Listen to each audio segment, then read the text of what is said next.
So you're a rocket scientist. Absolutely, which doesn't mean I don't have strong views on things. This is in some ways a more complicated world, and if you add the potential for terrorist acquisition of nuclear material, then it gets even more complicated. The workplace really does not accommodate families in general. I had been working on Capitol Hill for about 5 years, and I wanted to challenge myself, and I said I want to go and learn to be a better thinker. The truth is that kids are all over the place in terms of where they are in their learning, how they learn, and it makes me really sad that we can't find a way to talk to other people in a way that maybe is not so politically driven.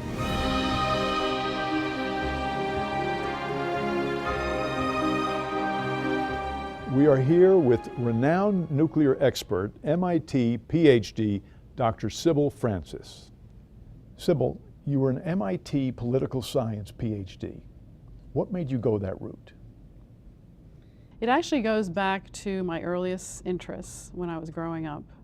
And I think I always wanted to engage the world and make a difference. And I've had different areas of focus throughout that.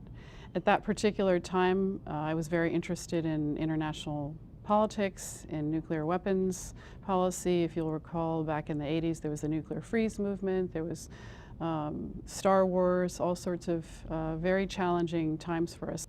Now, I want to talk about women in science, but before I do that, you're a nuclear expert. I spent 5 years at the Lawrence Livermore National Laboratory. I had studied science as an undergraduate, and despite the fact that I was studying political science, for my graduate work, they embraced me at Livermore as someone who was interested in finding out more about how the whole nuclear era developed. And yes, I had to understand the inner workings of nuclear weapons, and I had a security clearance, and I interviewed nuclear weapons scientists to better understand their work. So you're a rocket scientist. Absolutely. What concerns do you have for a world which is capable of being blown up 45 million times more than was already happened in World War II? Well, great concerns, especially because the world has actually gotten more complicated since the dissolution of the Soviet Union.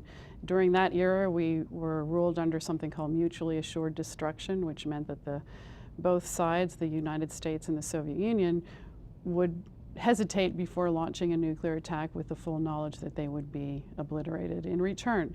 The world has gotten more complicated. The Soviet Union is no longer, but we have other countries that are interested in proliferating, and we don't have quite the same kind of understanding with those countries. So this is, in some ways, a more complicated world, and if you add the potential for terrorist acquisition of nuclear material, then it gets even more complicated. Your father was also a Ph.D. What influence did that have on your becoming a scientist and a Ph.D.? I did grow up in a family that very much valued the intellectual life, constant questioning. I remember many discussions at the dinner table, questioning pretty much everything that we would say around in those conversations. Even when I went to get my PhD, it was not with the intention of becoming an academic. I had been working on Capitol Hill for about 5 years and was starting to feel that things were seeming repetitive in my daily life, and I wanted to challenge myself, and I said I want to go and learn to be a better thinker. Were you one of the few women? I was the Defense and Arms Control Studies program within the Political Science Department, and I was the 5th woman there. And I think at the time I was there, there might have been 2 others. So really we were one of the few women in the program, and one of the more well-known ones was Randy Forsberg, who was actually known as the person who started the nuclear freeze movement. So let's talk about the gender issue for a moment. I think it's fair to say that men may not fully understand what's happening with women these days. Can you give us some insight into what are women thinking and how should society start responding to those issues? I think there has been a lot of progress. But I agree, I think it's probably still hard for men to fully understand what it is to operate in this world. Having said that, I do think that there are some pretty significant factors that have not been really accounted for in how we are socially and culturally. I think that the workplace really does not accommodate families in general. And I think that's a reality of life that's very challenging. And until we're able as a society to do that, I think it's going to be challenging for women. Do you have any thoughts on how business should move in that direction? Well, I think that like so many important changes, part of it has to be led with a belief or a commitment or will, because I think you can make all the technical changes you want, leave policies, those kinds of things, but unless people really embrace it and believe in it, it's going to be very difficult to follow through. Do you mean, when you say believe in it, you mean the leaders of the business? The leaders of the business, and that it's embraced. So some businesses are so enlightened that they also give leave for fathers, but we often hear that the fathers are afraid to take that leave because they think it will hurt their careers. So you can make policy changes, but I think it really has to lead with the heart and the will for the changes to make an impact. What do you say to young women who are either intimidated or, for whatever reason, uninterested in the sciences? It's very distressing to hear young girls say things like, I'm not good at math, or I don't really like science, because it's such an exciting, rewarding field to be in, and we're wasting half of our talent by not including them. How can we change the culture to make it more acceptable for women to become scientists? Well, I think part of it is the image that girls have who are interested in science. Apparently, you can't be attractive and fun and social if you're interested in sciences. We give very strong messages that those two things don't go together. So I think it's a tough problem. I'm not really sure I know the answer to that. I do recall personally taking our daughter to the Science Center for a summer program one year, fully expecting it would be full of girls, because every parent, of course, understands that it's important for their girls to be comfortable with science. And our daughter was one of the few girls in that program. We've seen on American campuses, and you are a very insightful observer of what's happening on the American campus, a kind of a breakdown in the relationships between the genders. I think that we are in kind of a sweep of history when it comes to women's issues, race issues, identity issues, and I think it's part of that. I think that, and part of the conversation we've been having earlier about women and how they're perceived and how they're experienced socially and culturally. So I see it as part of that, and sometimes change is kind of messy and not very pretty, so you don't necessarily always get wonderful things during that change. But I'm very optimistic that over time we're going to kind of sort through these challenges, and that we're more or less headed in the right direction, but it's just not always a pretty picture. What would you say if President Trump were in this room? Well, what's interesting is if you look at the demographics of who voted for President Trump, there are very challenging issues that women women of color or families who have been hurt economically are struggling with, and that having a job and being able to support your family is certainly a very, very high priority for those families. And there's a significant demographic that has been overlooked that certainly we're all talking about now.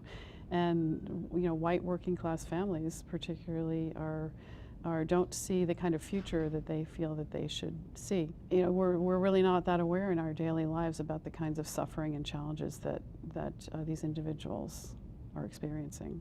When you think about your daughter Alana's generation, what are their attitudes on these issues going to be?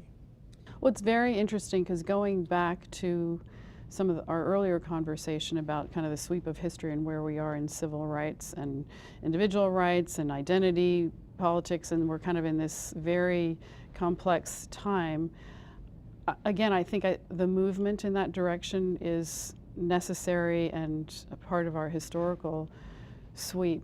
But at the same time, I do worry a little bit about what can sometimes appear to be a focus so much on the individual that we lose a little bit of a sense of cohesion as a community or as a country or as a culture. Do you worry about social media? It is not curated in the same way that the traditional news outlets have been curated, the New York Times, the Washington Post, and those. So it's concerning. This whole rise of fake news is very concerning. It's not new. If you look back in history, there's certainly been plenty of fake news, but the speed at which it can be distributed and the and the numbers of people that can be distributed are concerning. You know, I was talking to a venture capital, a woman, a female venture capital partner, very significant Silicon Valley person. She said many people are afraid to voice their opinions, either or about or in the media, but on Facebook they're more comfortable. That's a very interesting perspective that I was not aware of or had thought about. You know, to the more general question of when one feels comfortable expressing one's views, I have some sympathy for people who feel a little bit railroaded by what one might call political correctness. And it makes me really sad that we can't find a way to talk to other people in a way that maybe is not so politically driven, but really tries to understand each other as human beings. Do you recall earlier times in your life when you could have had a full and candid conversation with people? I personally have always felt a little bit like a fish out of water, maybe because I think I'm a pretty reasonable person and I don't like to fall into extremes, which doesn't mean I don't have strong views on things. So, you know, to get to your question, it's not necessarily different today than it has been, but you do hear a lot of people say, you know, we used to be able to have a conversation at dinner. Democrats and Republicans used to be able to marry each other. I mean, politics, you know, the saying, don't discuss politics or finances at the dinner table certainly is age old. But I do think that somehow it just seems like things weren't quite as entrenched. Politicians always were divisive, but we listened to both sides, made up our minds, but didn't rule out the possibility that someone disagreed with us. Although even the politicians say they were able to work across the aisle more and have more conversations, backroom conversations about how to solve some kind of issue. So when you have these discussions with Alana, how do you get her to keep an open mind, but at the same time, you know, form an opinion that she's welcome to be confident about? Well, I will tell you, it was a game changer when she took a Theories of Justice course at school this year. And it accomplished what we'd been struggling with for some time, which was to be able to see, you know, that someone having a different perspective was not necessarily a complete idiot.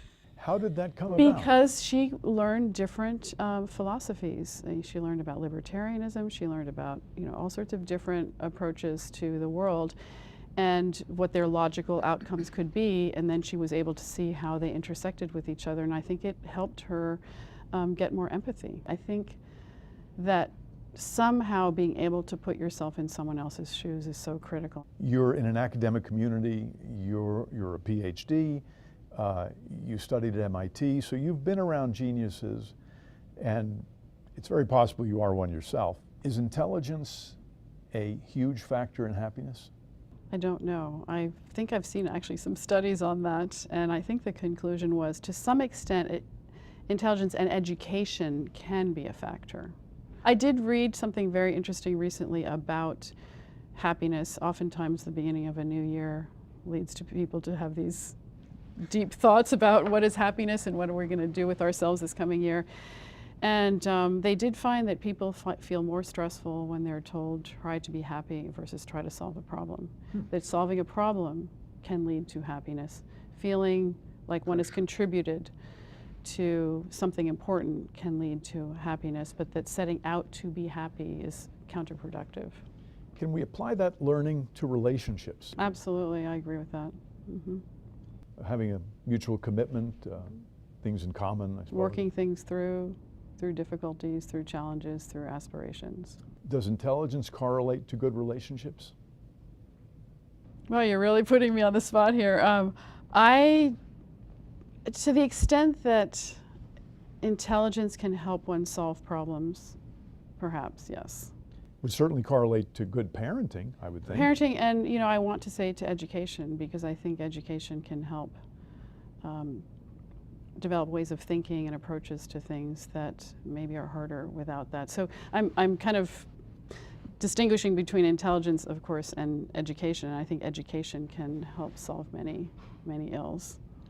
The saddest thing would be to be intelligent without education. And there's a lot of that. And going back to our divide in our country and the extremes, there's many, many, many qualified, intelligent people who are poor, who never get the education they need, and that's wasted talent. The economist Herman de Soto said that a terrorist is an entrepreneur without access to capital and innovation. Absolutely. And same thing with, if you look at gangs, there's some very, very intelligent entrepreneurial individuals in gangs, and this has been studied. We invest a lot of money in patrolling and policing and imprisoning gangsters, but not very much money in the other side of it. I recently heard Robert Putnam, who wrote a book called Our Kids, talk about the area that he grew up in as an example of something that he says more broadly, which really outlines this divide between rich and poor and educated and not educated, and the challenges that are faced by people who are in poverty and not educated just keep compounding themselves, and those individuals are not developing the kinds of skills they need to be able to get themselves out there and solve those problems, and it just gets dug deeper and deeper. You're spending a lot of your time on what I'd call humanitarian and charitable activities. What are some of the things that you're involved in that give you the most joy and the most fulfillment in that area? Well, I run the Center for the Future of Arizona, and we're very much committed to the future of our state and addressing key challenges that can help turn us around. Given that, it's not surprising that we're very focused on education, particularly in the K-12 arena. And I would say that what gives me the most satisfaction is trying to imagine what a future education system would look like. It turns out that even high school was an innovation that came about in the early 1900s. Up until that time, very few people went to high school, and an 8th grade education was sufficient. So the point is that we need to keep innovating in our education system to address the challenges that we have. And what I see as the most important challenge that we need to address to succeed is that we need to figure out how to personalize the education to each individual student, because we have too much of a model of an industrial era, kind of one size fits all. And the truth is that kids are all over the place in terms of where they are in their learning, how they learn, what gets them excited, what they want to do, and we're at a point we're still kind of warehousing them. And so what excites me is trying to imagine the future of education and figure out how we can run some experiments or some pilots and make a difference in that arena. As an educator, when you think about the subject of charter versus public schools, are we having the right debate? What I really think we need to be thinking about is how can we change the way we look at educating students and change the value proposition. What are we actually trying to accomplish? How do we even think about what needs to be accomplished in high school?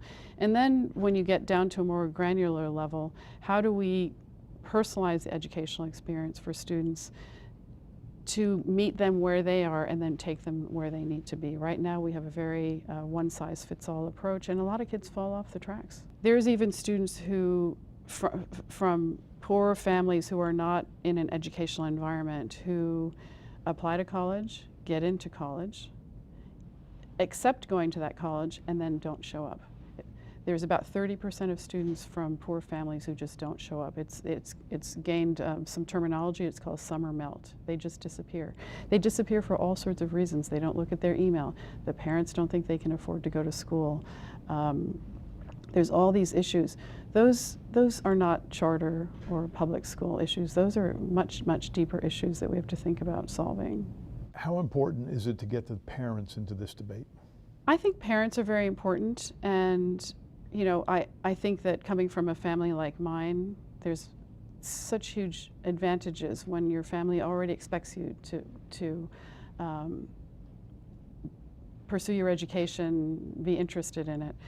I don't think that we should base our educational system on that expectation. We have to find a way to overcome whatever.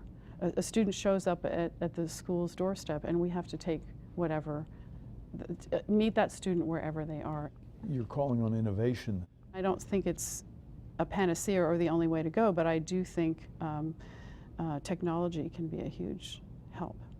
So it can extend the reach of a teacher, it can change the role of a teacher, so you can let the technology platforms do some of the more routine things and individualize to those students, because if you develop a program that can meet every student where they are in their subject, then the teacher can become more of a tutor.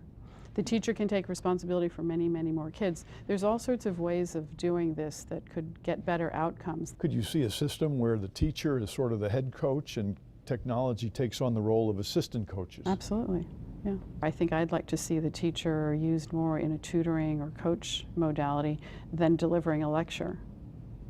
If you're going to deliver a lecture, you can watch the lecture on YouTube. And then you can go to the teacher and have a conversation and a group discussion. So you're saying it's not the school, it's not the building, it's what's going on inside the school. I like to think about systems and how systems work. And I think the teachers right now are operating in a system that incentivizes the kind of approach to teaching that they take. So they're put in front of a classroom of 30 kids and they're said, get them over this bar. That's what's considered success. You know, we have to think of a different metric for what we consider success. What about every child succeeding to a certain level? That completely changes the equation. Could we conclude by saying maybe the glass that you're describing is half full? Absolutely, absolutely. I'm a half full glass kind of person, so I'm never discouraged.